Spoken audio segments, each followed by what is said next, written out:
যখনই হজের মাস সামনে চলে আসে, হজের মাস কিন্তু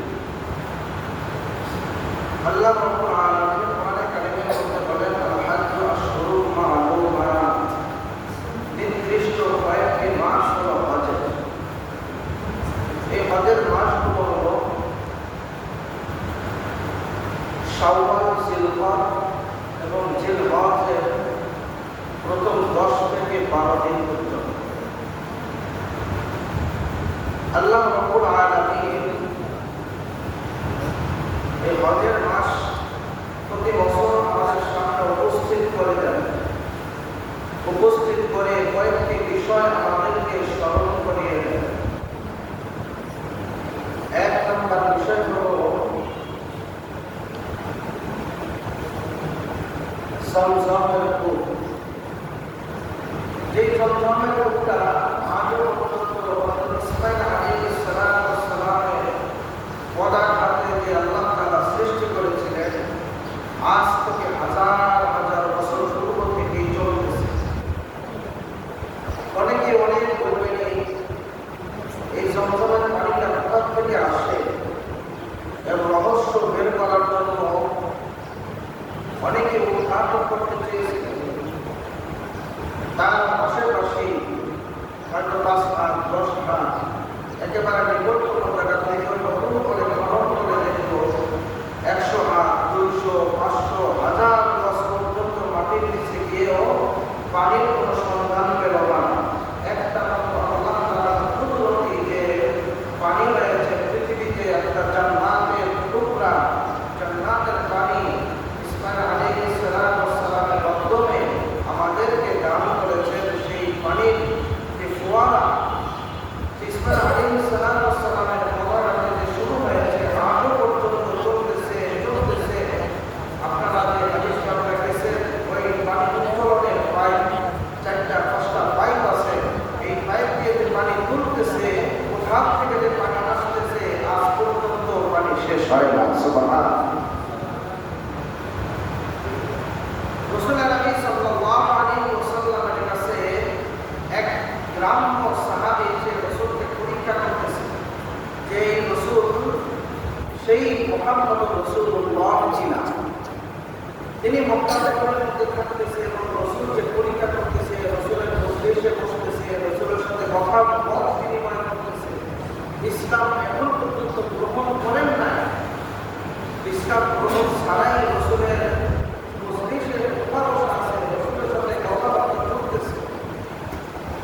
এভাবে করে একেবারে 6 মাস পর্যন্ত চলে যায়।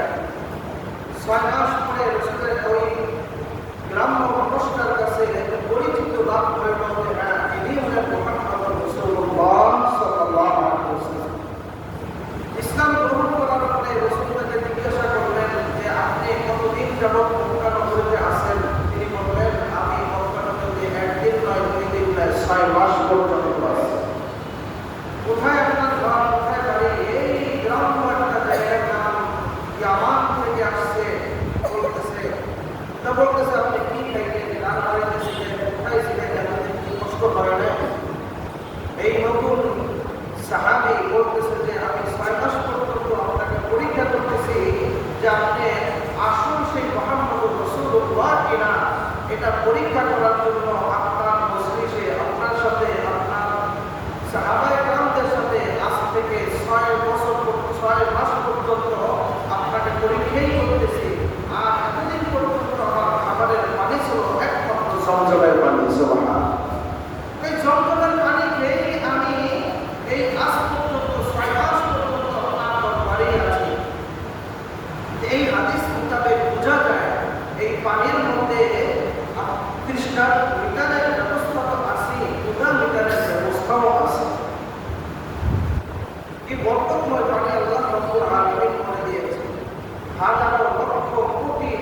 কাবা বাইতুল্লাহ তৈরি করলেন, নির্মাণ কাজ শেষ করলেন।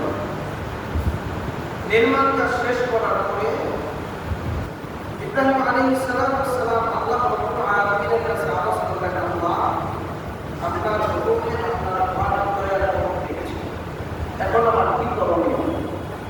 আল্লাহ রাব্বুল আলামিন বলেন, এখন তুমি দাওয়াত দাও। কিভাবে দাওয়াত দিব? আমার আওয়াজ তো বেশি দূর যাবে না, হয়তো পাহাড়ের উপরে উঠে ডাক দিলে অল্প মাইল যাবে, অথবা 1 মাইল যাবে, 1 কিলোমিটার পর্যন্ত যাবে, কিন্তু এর বেশি তো আমার আওয়াজ আর যাবে না। সুতরাং আমি এখন কি করতে পারি? আল্লাহ রাব্বুল আলামিন বলেন, তোমার কাজ হলো দাওয়াত দেওয়া, আমার কাজ হলো প্রত্যেক রূহের কাছে পৌঁছে দেওয়া। সুবহানাল্লাহ। আল্লাহ রাব্বুল আলামিন কোরআনের ভাষায় বলেন, وأذن في الناس بالحج يأتوك رجالا وعلى كل ضامر يأتين من كل فج عميق قالوا يا مسلم من لهم إبراهيم عليه الصلاة والسلام পাহাড়ের চূড়ায় উঠে হজের দাওয়াত দিলেন। এই আওয়াজ দুনিয়াবাসীর মতো আওয়াজগুলো পৌঁছে গেছিল। শুধু তাই নয়, এই আওয়াজ পুরো জগৎ পর্যন্ত পৌঁছেছে।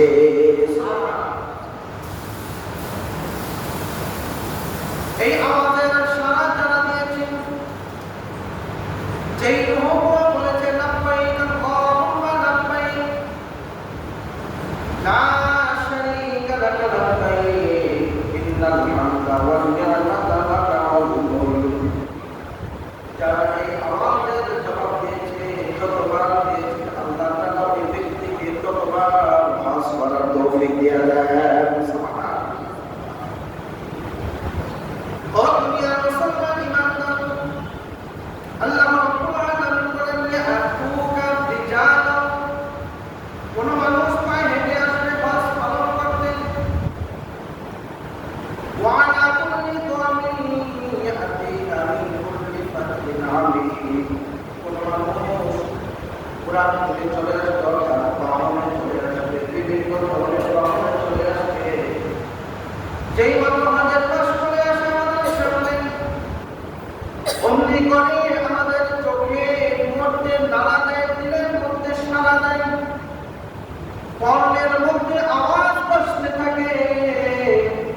মক্কা নগরীর সেই মিলনমেলা পৃথিবীর মধ্যে সব থেকে শ্রেষ্ঠতম, সব থেকে বেশি শ্রেষ্ঠতম মিলনমেলা। মন ক্রন্দন করতে থাকে, মানুষের মন যারা একবার গেছে তাদের মনের মধ্যে সারা দেয়, আর একটা বার নিজেই করতাম। যারা চাই না আমার সাথে তাদের সম্পর্ক রয়েছে, তাদের অন্তরটা ক্রন্দন করে, আল্লাহ তৌফিক তো হইল না, তুমি একটা বার বলো, তুমি আমাকে মক্কা নগরে পৌঁছায়া দিও।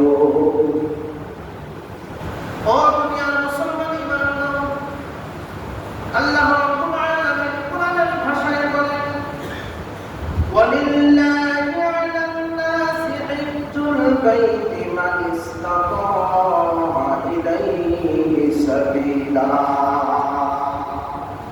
আল্লাহ রাব্বুল আলামিন বলেন, ওয়ালিল্লাহি, আল্লাহ তাআলার জন্য, আলান নাসি হিজ্জুল বাইতি, মানুষের পক্ষ থেকে যাদের সক্ষম হয়, মান ইসতাতা ইলাইহি সাবিলা, সর্বদিক থেকে যেই মানুষের উপর আল্লাহ রাব্বুল আলামিন অর্থ দান করেছেন, এই অর্থের দিয়ে এমন অর্থ দিয়েছে, এই অর্থের মাধ্যমে সংসারের খরচ বহন করে 2 মাসের অন্তত 3 মাসের খরচ দিয়ে, এরপরে ওই মানুষটার কাছে পর্যন্ত যদি হজ পালন করার মতো খরচ যদি থাকে, এখন বর্তমানে 8 থেকে 9 লক্ষ টাকা, 8-9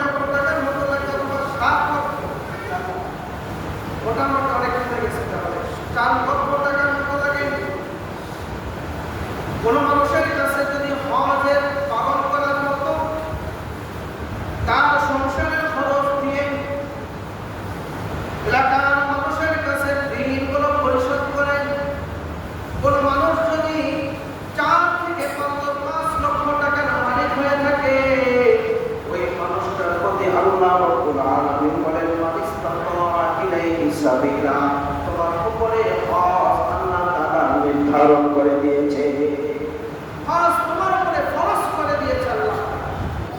এখন তুমি যদি হজ যদি না করো, আল্লাহ তাআলার সামনে আসামি ভেসে আসামি হয়ে আল্লাহর সামনে দাঁড়াইতে হবে। আল্লাহ নবী সরকার রহমাতুল্লাহ লিল আলামিন বলেন, যেই মানুষটার হজ ফরজ হয়ে গেল, এই মানুষটা যদি হজ না করে মারা যায়, এই মানুষটা যদি হজবিহীন যদি দুনিয়া থেকে চলে যায়, নিয়ত করে নাই, ওই টাকা দিয়ে সম্পদ অর্জন করেছে কিন্তু আল্লাহর হুকুম আদায় করে নাই।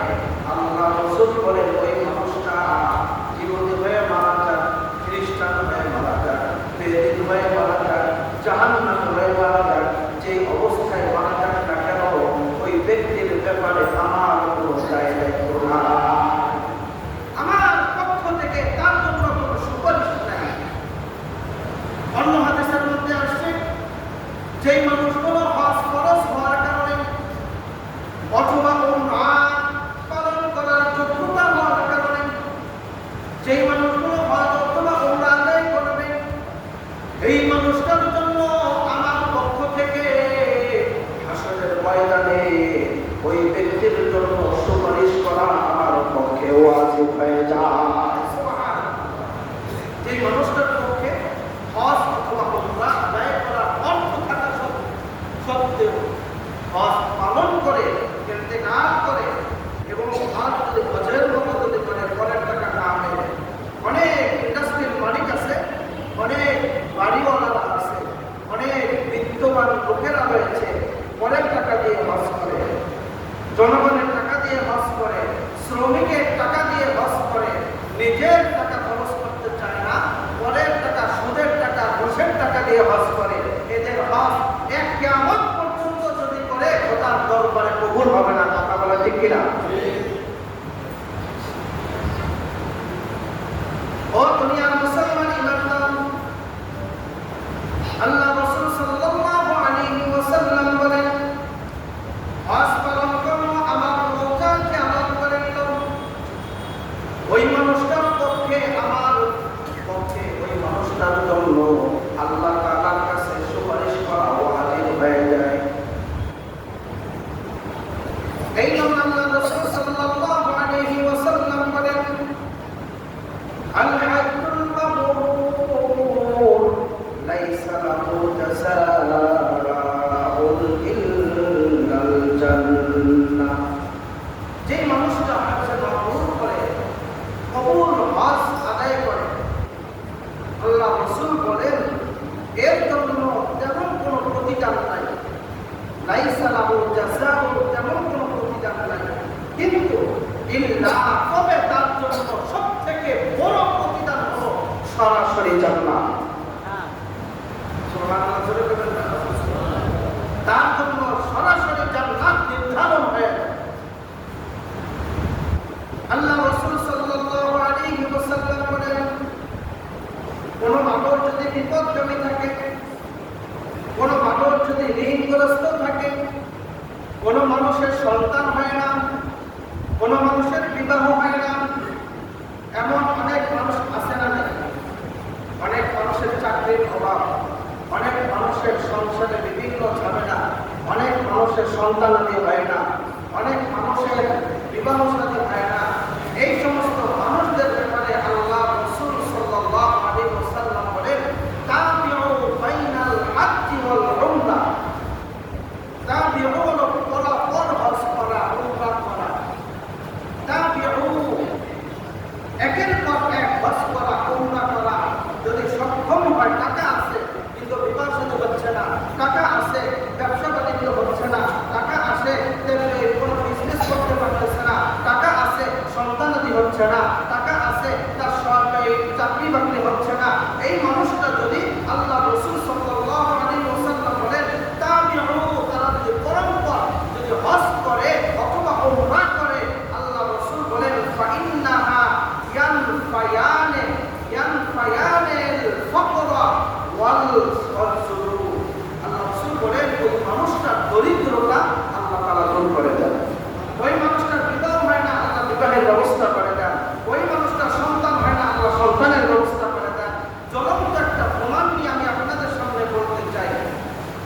সেটা হলো আমাদের ফরিদাবাদ মাদ্রাসার নাম শুনছি, ঢাকা, পুরান ঢাকার মধ্যে পড়ছে, সদরঘাটের বিপরীতে ফরিদাবাদ মাদ্রাসা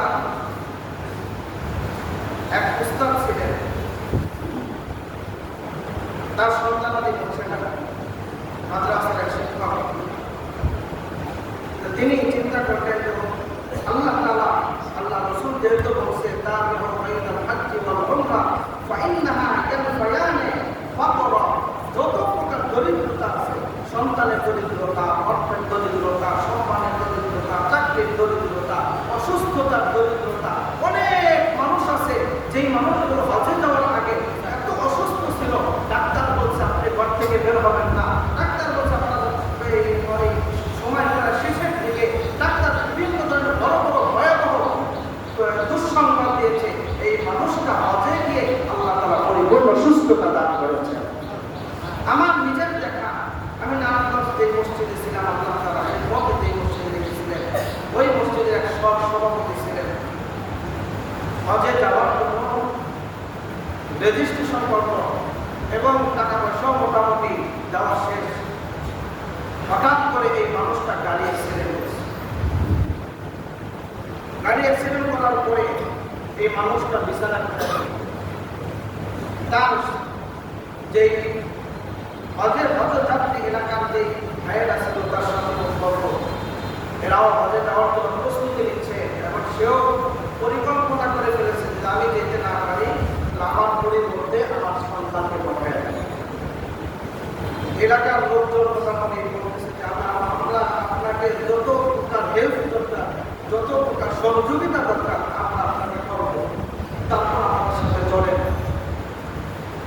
এই মানুষটা একটা পর্যায়ে রাজি হয়ে গেল, একটা বাস্তব ঘটনায় রাজি হওয়ার পরে যখন মাইক্রোতে উঠতে পারতেছে না, আমি দুইজনের কাঁধে ভার করে মাইক্রোতে উঠবো। আল্লাহ মেহেরবানি, যখন এয়ারপোর্ট গাড়ি আসতেছে নিজের পায়ে হেঁটে হেঁটে চাইতেছে, সুবহানাল্লাহ। যে মানুষটা দাঁড়াইতে পারতো না, সেই মানুষটা নিজের পায়ে হেঁটে যাওয়া, দুই পাশ থেকে ধরছে, তারপর নিজের পায়ে ভর করে চাইতেছে। বিমান থেকে যখন জেদ্দা এয়ারপোর্টে যখন নামলো, তখন অপরা তার কাছে ক্লান্তি বোধ হচ্ছে না। বাংলাদেশে হজ পালন করে যখন চলে আসলো, এই মানুষটা পরিপূর্ণ সুস্থতা হয়ে গেছে, সুবহানাল্লাহ। কারণ কি? এই কারণের মধ্যে যে গবেষণা ওলামায়ে কেরামরা তাকে নিয়ে রিসার্চ করলো, যে গবেষণা করলো, তাকে অনেক কথা জিজ্ঞাসা করছে। জিজ্ঞাসা করার পরে একটা কথাই সে তার কাছ থেকে পাইল, সেটা আমার বিলাপ করে বলছে, আল্লাহ আমি হাঁটতে পারতেছি না, আমার খুব কষ্ট হয়, তুমি আমাকে যেহেতু এখানে নিয়ে আসছো সেহেতু তুমি আমার সুস্থতা দান করো। আর ওখানে আপনার চমচমের যে পানি, এই পানি পান করছে, বেশি বেশি পানি পান করছে, আর করছে আল্লাহ পানির বিনিময়ে তুমি আমাকে সেবা দান করো। আল্লাহ তাআলা তাকে এই কয়েকদিনের মধ্যে পরিপূর্ণ সুস্থতা দান করেছেন, সুবহানাল্লাহ। এই জন্য বলা হয়, কোনো মানুষের যদি যে কোনো অভাব হোক না কেন, যদি ওই মানুষটা যদি কোনোভাবে যদি একটু কষ্ট করে হলেও যদি ওই মানুষটা হজ পালন করে, আল্লাহ রাব্বুল আলামিন ওই মানুষটা যে অভাব থাকে সমস্ত অভাব আল্লাহ দূর করে দেয়। শুধু তাই নয়, তার জিন্দেগির যত গুনাহ আছে আল্লাহ সমস্ত গুনাহগুলো মাফ করে দেয়, সুবহানাল্লাহ। এই জন্য আল্লাহ রাব্বুল আলামিন বলেন, দুনিয়ার কোন মানুষ যদি একটা ঘর নির্মাণ করে, এলাকার বন্ধু বান্ধবকে ডাকিয়ে বলে, দোস্ত আমি একটা ঘর বানাইছি, আসো দেখে দাও ঘরটা কেমন লাগে, তোমার পছন্দ হয় নাকি? বলেন এভাবে, আমি একটা ঘর বানাইছি, আসো ঘরটা দেখে যাও, কত কেমন হইল, তোমার পছন্দ হয় কিনা? গত বছর এই যে আমাদের মোবাইলে এক ভাই একটা বাড়ি নির্মাণ করছে। বাড়ি উদ্বোধন করবে রমজান মাসে। রমজান মাসে উদ্বোধন করার জন্য গত বছরের আগে, গত রমজানের আগে আমাদেরকে দাওয়াত করছে। দাওয়াত করে তার বাড়িটা মোটামুটি আলহামদুলিল্লাহ খুব কারুকার্য করে বানাইছে। সে আমাদেরকে দাওয়াত করছে বাড়িটা উদ্বোধন করার জন্য। আপনারাও বাড়ি করলে বাড়ি নির্মাণের কাজ শেষ হয়ে যায়, ঘরে ওঠার আগে ঘরে বসবাস করার শুরু লগ্নি উদ্বোধন করেন ওলামায়ে কেরামদের মাধ্যমে। কিছু লোকজনকে ডাক দেন। আল্লাহ তাআলাও যখন ঘর তৈরি হয়ে গেছে, পুরা মুসলিম জাহানকে আল্লাহ তাআলা ডাক দিয়েছেন যে আসো আমার ঘরটা দেখে যাও ভাই। আচ্ছা বলুন, কোন মানুষ যদি 60টা দাওয়াত, এই দাওয়াতের কোনো দাম আছে? 60টা দাওয়াত করছে, একটা মানুষকে বলতেছে ভাই তুমি দাওয়াত করতে লাগে, দাওয়াত তাড়াতাড়ি দাওয়াত কবে দিবা, জোর করে দাওয়াত করতেছে। কারণ সেই লোকটা হয়তো লজ্জা করেও বলতেছে ঠিক আছে যান, কালকে আপনার দাওয়াত দুপুরবেলা আসছে। এখন এই মেহমান যখন বাসায় উপস্থিত হলো, মেহমান উপস্থিত হওয়ার পরে এই মেহমানকে যদি মেহমানদারি আপ্যায়ন যদি কম করুক বা বেশি করুক, যাই করুক না, মেহমানের কোনো অভিযোগ থাকে না, এখানে কোনো অভিযোগ করতে পারে না। কারণ মেহমান তো 60টা দাওয়াত দিয়েছে। অর্থাৎ প্রতিমধ্যে কোনো মানুষ যাইতেছে, বলতেছে আমার একটু পানির প্রয়োজন, ঘরের ভিতরে নিয়ে গেল, ওখানে পানি হয় না, পানির সাথে তরল কিছু খাওয়ায়, এটা হলো ভালো। আর যদি না খাওয়ায়, শুধু পানি যদি খাওয়ায়, তাহলে এটাও যথেষ্ট। কিন্তু এখানে সে অভিযোগ করতে পারবে না যে আপনার বাসায় আসলাম কিছুই খাওয়াই না, এমন কোনো অভিযোগ করা যাবে? করা যাবে না, কারণ সে 60টা দাওয়াত দিয়েছে। আর আল্লাহ তাআলা বলেন ওয়ালিয়াতাওয়াফু বিল বাইতিল আতীক, ওয়ালিয়াতাওয়াফু, আসো না আমি একটা ঘর বানাইছি, ঘরটা দেখে যাও। যাকে দাওয়াত দেওয়া হয়, যারা বাড়ি নির্মাণ করেন, বন্ধু বান্ধব ওলামায়ে কেরামদেরকে দাওয়াত দেন যে আমার ঘরটা উদ্বোধন করে দেন, বন্ধু বান্ধবকে আত্মীয় স্বজনদেরকে দাওয়াত দিয়ে বলেন বাড়িটা কেমন হইলো দেখো। তারা যদি অভিযোগ করে তোমার বাসায় আসলাম, সামান্য আপ্যায়ন কেন করলে, একটু ভালো আপ্যায়ন করলে না কেন, এটা অভিযোগ করতে পারে। আল্লাহ তাআলা আমাদেরকে ডাক দিয়ে বলতেছেন ওয়ালিয়াতাওয়াফু বিল বাইতিল আতীক, ওরে বান্দা আমি একটা ঘর বানাইছি, আমার ঘর বাইতুল আতীক, এই নির্মাণ ঘরটা তো দেখে যাও। আল্লাহ তাআলা সমস্ত জাতিকে সমস্ত মুসলিম জাতিকে ডাক দিয়ে বলতেছে আমার ঘরটা দেখে যাও না। ও দুনিয়ার মুসলমান ইমানদার, যেহেতু আল্লাহ রাব্বুল আলামিন তার ঘরে ডাক দিয়েছে মেহমান হওয়ার জন্য, এই মেহমানের জন্য আল্লাহ রাব্বুল আলামিনের বন্ধু বিশ্ব নবী সাল্লাল্লাহু আলাইহি ওয়াসাল্লাম বলেন তাবিউ বাইনাল হাজ্জি ওয়াল উমরা, কোন মানুষ আল্লাহ তাআলার ডাকে সাড়া দিয়ে আল্লাহ তাআলার ঘরে হাজিরা দিয়ে, আর যদি বলে আল্লাহ তোমার ঘরে হাজিরা দিলাম, তোমার ঘরের মধ্যে আসলাম, তোমার ঘরে আসলাম, সুতরাং তোমার নামাজের যত অভাব আছে, যত অভিযোগ আছে, যত আপত্তি বিনতি আছে, সব তুমি কবুল করে না। আল্লাহ তাআলা কবুল করার জন্য বাধ্য। একটা জিনিস দেখেন, হজ এত গুরুত্ব কেন? হজ আল্লাহ তাআলা এত গুরুত্ব কেন দিয়েছে? কোরআনের মধ্যে যত বিধান আল্লাহ তাআলা আমাদের জন্য দিয়েছেন, দেখেন ঈমানের বিধান যে দিয়েছেন, ঈমান আদায় করতে হবে। ঈমান সম্পর্কে কোরআনের মধ্যে কোনো সূরা নেই, আছে নাকি? ঈমান সম্পর্কে কোনো সূরা নেই, তবে ঈমান সম্পর্কে কোরআনে আয়াত আছে। আল্লাহ তাআলা কোরআনে আয়াত দিয়েছে কিন্তু সূরা নাযিল করেন নাই। নামাজ সম্পর্কে আল্লাহ তাআলা কোনো সূরা নাযিল করেন নাই, নামাজ সম্পর্কে আল্লাহ তাআলা আয়াত নাযিল করেছেন। রমজানের রোজা সম্পর্কে কোনো সূরা নাযিল করেন নাই, রমজানের রোজা সম্পর্কে আল্লাহ তাআলা আয়াত নাযিল করেছেন। হজ এমন একটা বিষয়, এই হজের জন্য আল্লাহ তাআলা নগদ সরাসরি সূরাই নাযিল করে দিয়েছে। সুবহানাল্লাহ। যেই জিনিসের গুরুত্ব বেশি, ওই জিনিসটা আল্লাহ তাআলা গুরুত্ব সহকারে একটা অধ্যায়ন আল্লাহ নাযিল করে দিয়েছে। কোরআনের মধ্যে কোনো নামাজ নামে কোনো সূরা নাই, কোরআনের মধ্যে কোনো রোজা নামে কোনো সূরা নাই, সিয়াম নামে কোনো সূরা নাই, সালাত নামে কোনো সূরা নাই, ঈমান নামে কোনো সূরা নাই। কোরআনের মধ্যে এই ধরনের কোনো সূরা আল্লাহ তাআলা নাযিল করেন নাই। একমাত্র হজের নামে আল্লাহ তাআলা হজ সূরাই নাযিল করে দিয়েছে। এরপরে দেখেন আল্লাহ তাআলার হিকমত কি? আল্লাহ তাআলার হিকমত এখানে একটা হলো যে আমি 2 দিন যাবত কইতেছি, একটা হিকমত হলো আল্লাহ তাআলা হজ সূরা নাযিল করে প্রথমে হজের কথা বলেন। আল্লাহ রাব্বুল আলামিন কোরআনের সূরাতুল হজের প্রথম দিকে আল্লাহ তাআলা প্রথম আয়াতের মধ্যে কিয়ামত সম্পর্কে আলোচনা করেছেন, কিয়ামতের বিভীষিকা সম্পর্কে আলোচনা করেছেন। যে এমন একটা কঠিন মুহূর্ত, কঠিন বিষয়। আল্লাহ রাব্বুল আলামিন বলেন, ইয়া আইয়ুহান নাস ইত্তাকু রাব্বাকুম, হে দুনিয়ার লোক সকল, দুনিয়ার মানুষগণ, ইত্তাকু রাব্বাকুম, তোমরা তোমাদের রবকে ভয় করো, তোমরা তোমাদের রবকে অন্তর দিয়ে ভয় করো। কি বিষয় ভয় করবে? আল্লাহ রাব্বুল আলামিন বলেন, ইন্না সালসালাতাস সাআতি শাইউন আযীম। সকলে বলে আল্লাহু আকবার।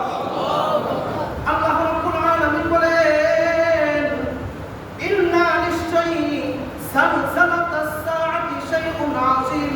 আল্লাহ রাব্বুল আলামিন বলেন, ইসরাফিল আলাইহিস সালাতু ওয়াস সালামের যে একটা ফু আসবে, যে একটা ফু দিবে, এই ফুয়ের কারণে পুরা পৃথিবী তছনছ হয়ে যাবে, ভূমিকম্প শুরু হয়ে যাবে। স্বাভাবিকভাবে মাঝে মাঝে ভূমিকম্প হয় দেশের বিভিন্ন প্রান্তরে, বিভিন্ন এলাকায়, পৃথিবীর বিভিন্ন জায়গায় ভূমিকম্প হয়। 2015 সালের মাঝামাঝি দিক দিয়ে বাংলাদেশে একটা ভূমিকম্প হয়েছিল, শেষ রাত্রে ফজরের আগ মুহূর্তে একটা ভূমিকম্প হয়েছিল, মনে আসেনি? 2015 সালে এই ভূমিকম্প হওয়ার পর মসজিদে নামাজের লোকের অভাব হয় নাই। মনে হয় যেন ফজরের নামাজ পড়বে না, যেন জুমার নামাজ পড়বে, এত লোকের সমাগম হয়েছিল। যাদের মসজিদ দোতলা, তিনতলা, চারতলা, পুরা চারতলা পর্যন্ত ভরপুর ছিল ফজরের নামাজে। সুবহান। কারণ মানুষের মনের মধ্যে ভয় ঢুকে গেছে, আর আল্লাহ তাআলার যত আযাব গজব, যত গজব আছে, সমস্ত গজবগুলো আল্লাহ তাআলা মধ্যরাত্রের পরে নিয়ে দেন। আল্লাহ রাব্বুল আলামিন এখানে বলতেছে, ইন্না সালসালাতাস সাআতি শাইউন আযীম। এত বড় একটা ভূমিকম্প হবে, এত বড় একটা ভূমিকম্পের মাধ্যমে পুরা পৃথিবীকে তছনছ করে দেওয়া হবে। এই তছনছ ভূমিকম্প সম্পর্কে তুমি আল্লাহকে ভয় করো। আচ্ছা দেখুন, ইসরাফিল আলাইহিস সালাতু ওয়াস সালাম সে হাত দিয়ে নাড়া দেবে পৃথিবীকে। কি বলেন? হাত দিয়ে নাড়া দেবে না ফু দিবে? আচ্ছা, আমি যদি ফু দিই একটু নড়ছে, কি বলেন? নড়ছে? নড়ে না। 10-15 জন মিলাও যদি এটার মধ্যে ফু দেয়, নড়বে? যদি হাত দিয়ে নাড়া দেন, নড়বে না? হাতের শক্তি বেশি না ফুয়ের শক্তি বেশি? আওয়াজ দিয়ে বলি, হাতের শক্তি বেশি না ফুয়ের শক্তি বেশি? হাতের শক্তি বেশি। যে ইসরাফিল আলাইহিস সালাতু ওয়াস সালাম একটা ফুয়ের যদি শক্তি এত হয়, তার হাতের শক্তি হলো, যার একটা ফুয়ের কারণে পুরো পৃথিবী তছনছ হয়ে যাবে, যার একটা ফুয়ের কারণে পুরো পৃথিবী ভেঙে টুকরো টুকরো হয়ে যাবে। কোরআনের ভাষার মধ্যে আসছে, যখন ফুগুলো আসবে, এই পৃথিবীকে ঠিক রাখার জন্য, অস্তিত্ব ঠিক রাখার জন্য আল্লাহ তাআলা বিভিন্ন জায়গায়, বিভিন্ন স্থানে যে পাহাড়গুলো স্থাপন করে রেখেছে। আচ্ছা ধরুন, এখানে যত তারকাগুলো মারা হলো, প্যারেকগুলো, এই প্যারেকের মাথাগুলো উপরে না নিচের দিকে? বেশি অংশ উপরের দিকে না বেশি অংশ ভিতরের দিকে? এই যত পাহাড়গুলো আল্লাহ তাআলা সৃষ্টি করেছে, প্রত্যেকটা পাহাড়ের উপরের অংশ থেকে ভিতরের অংশ বেশি। ভিতরের অংশ বেশি এই জন্য দিয়েছেন, যাতে করে এই পুরা পৃথিবীটা নড়বড় না হয়, পুরা পৃথিবী যেন নড়াচড়া না দেয়। নড়াচড়া দিলে তার বান্দারা চলতে পারবে না, নড়াচড়া দিলে তার বান্দারা পৃথিবীর মধ্যে হাঁটতে পারবে না, জমিনের উপরে চলাফেরা করতে পারবে না। দেখেন, মাঝে মাঝে গাড়ি অ্যাক্সিডেন্ট হয় না, উল্টে যায়, কাত হয়ে যায়, তখন মানুষগুলো কি স্থির থাকে না পড়ে যায়? আওয়াজ দিয়ে বলি, স্থির থাকে না পড়ে যায়? পড়ে যায়। তো পৃথিবী যদি নড়াচড়া করতো, আমরা একটা মানুষও, একটা মাখলুক স্থির থাকতে পারতাম না। কথা বলে ঠিক কিনা? আল্লাহ রাব্বুল আলামিন এই পাহাড়গুলোকে স্থাপন করেছেন প্যারেক হিসেবে, তার কাঁটা হিসেবে আল্লাহ তাআলা স্থাপন করে রেখেছেন।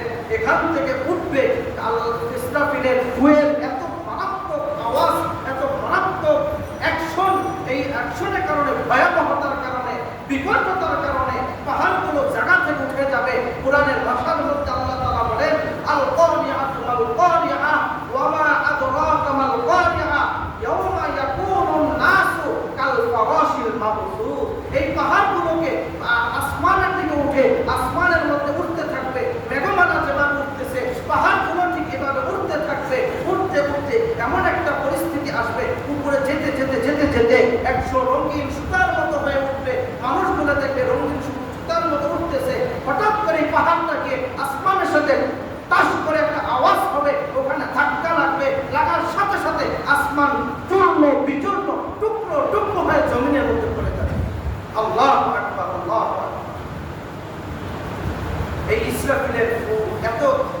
100 আর একসাথে হবে 1 মিনিট। তাফসীরে মারিফুল কোরআন এবং তাফসীরে জালালাইনের মধ্যে আসছে এই ফুটা প্রথম আসবে সামান্য মধু আকারে, মধুময় একটা মিষ্টত্ব দিয়ে এই আওয়াজটা মানুষের কাছে একটু ভালো লাগবে। তখন যখন আস্তে আস্তে আওয়াজটা বাড়তে থাকবে, এই বাড়তে বাড়তে এই পরিস্থিতি হবে, আর এই আওয়াজ এক নাগাতারে ইসরাফিল আলাইহিস সালাম 6 বার এই সিংহাসনে তার বাঁশিতে ফু দিবে। কয়বার ফু দিবে? 6 বার ফু দিবে। 6 বারের মধ্যে এক একটা বারের হবে 6 মাস পর্যন্ত চলতে থাকবে। একবার ফু দিতে থাকবে, এই লাগাতার ফুটা করবে 6 মাস পর্যন্ত। আল্লাহ অবাক লাগতেছে মনে হয়। ইসরাফিল আলাইহিস সালাম এই ফুয়ের কারণে আল্লাহ তাআলা বলেন মানুষগুলো এভাবে চলবে, ইয়াউমা তারাউনাহা, মানুষগুলোকে আপনি দেখতে পারবেন তারা পাগলের মতো দৌড়াচ্ছে, তারা পাগলের মতো ছোটাছুটি করতেছে। আপনি আসলে কিন্তু তারা পাগল না।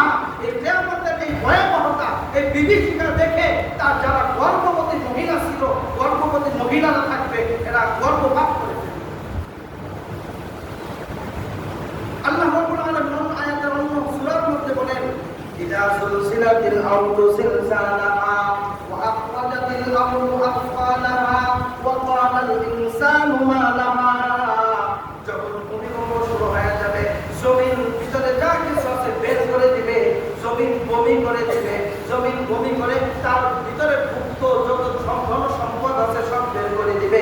আর মানুষ বলতে থাকবে, মানুষ বলতে থাকবে ওয়াকালাল ইনসানু মা লাহা, হায় হায় জমিনের আবার কি হইল, জমিন এরকম করতেছে কেন, জমিন নড়াচড়া করতেছে কেন, জমিনের ভিতরে যা কিছু আছে বের হয়ে যাচ্ছে কেন। মানুষ বলতে থাকবে হায় হায় কি হইল, কি পরিস্থিতি দাঁড়াইল। এই যে আল্লাহ তাআলা এই সূরার শুরু লগ্নে কিয়ামত সম্পর্কে আলোচনা করছেন, এটা আল্লাহ তাআলা হিকমত। এই আলোচনা করে এরপরে আল্লাহ রাব্বুল আলামিন এই সূরার মধ্যে দিয়ে বলেন ওয়াল ইয়াতাওয়াফু বিল বাইতিল আতীক, ওরে বান্দা যারা যাদেরকে তৌফিক রয়েছে, আমি একটা ঘর বানাইছি, এই তৌফিক থাকলে আমার ঘরটা তুমি একটু দেখতে যাও। আর এই ঘরটা যখন দেখে যাবা তখন তোমার জন্য ওই কিয়ামতের বিভীষিকা আর তোমার জন্য থাকবে না। ওই কিয়ামতের বিভীষিকার সময় তোমার জন্য আসান থাকবে, তখন তুমি দুনিয়াতেই থাকবে না, তখন তুমি এর আগে দুনিয়া থেকে তোমাকে নিয়ে যাও। যে মানুষদের উপরে কিয়ামত শুরু হয়ে যাবে, যে মানুষদের উপরে কিয়ামত শুরু হবে, ওই মানুষদের পরিস্থিতি কেমন দাঁড়াবে। আল্লাহ রাব্বুল আলামিন এই কিয়ামতের দিন যে কিয়ামত শুরু হবে এর আগে আমাদেরকে দুনিয়া থেকে ঈমানের সহিত কবুল করুক। সকলে বলে আমিন। ওয়া আখিরু দাওয়ানা আলহামদুলিল্লাহি রাব্বিল আলামিন। আসসালামু আলাইকুম